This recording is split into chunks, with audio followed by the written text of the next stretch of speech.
মানে কষ্টটা আমাকে ভোগ করাচ্ছে, তার বদলে মানে যে কষ্টগুলো মানে উনি করতো সেগুলো আমার করতে হচ্ছে।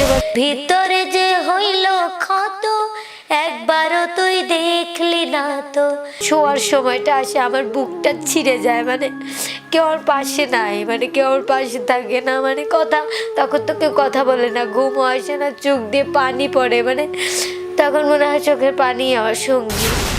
ভিতরে যে হইল কত একবারও তুই দেখলি না তো, তোর মায়ায় আজও কান্দি আমি নীরলে, বলো না কি ভুলে আমারে কাঁদাইলে, বলো না কি ভুলে আমারে কাঁদাইলে। তো ভাই অকল মেয়েটা আপনারা দেখতে পাচ্ছেন, মেয়েটার নিশ্চয় নিজের মানে মনের মধ্যে যে কষ্টটা আছে এই কষ্টটা নিয়ে এই কথাগুলা তুলিয়া ধরছে।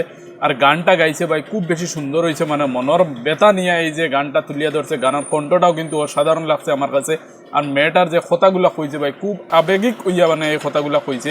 আসলে মানে নিজের জীবনে যদি মানে ফ্যামিলির মধ্যে যদি কোনো একজন গার্জেন থাকে আর এই গার্জেন যদি দুনিয়ার থেকে বিদায় লই যায় বা যে কোনো এক হালতের মধ্যে কোনো না কোনো এক অসুস্থতায় ভরিয়া গড়বন্দি হয়ে যায়, তাহলে বোঝা যায় যে এই বাড়িটা কতটুকু কষ্ট আর মেহনতে চলের বা চলছে। এই মানে মেহনতটার কষ্টটা বুঝতে পারে বাড়ির যারা পরিয়ালের বাকি মেম্বার সকল আছে, এরা যদি বাড়ির মেইন মেম্বার যে আছে তার কোনো কিছু উই যায় ভাই সকল। যাই হোক, ভিডিওটা আপনার কাছে ক্লিয়ার লাগছে কমেন্টের মধ্যে জানাইবা। ভিডিওটা দেখি আমার বড় দুঃখ লাগছে, আর গানটা শুনিয়া মানে খুব বেশি সুন্দর লাগছে, কারণ গলাটাও কিন্তু অসাধারণ ভাই। যাই হোক, ভিডিওটা যদি আপনার কাছে ভালো লাগিয়ে থাকে তাহলে একটা লাইক করে শেয়ার মারি দিবা। ভিডিওটার বিষয়ে আপনার কমেন্টের মধ্যে জানাইবা। আসসালামু আলাইকুম।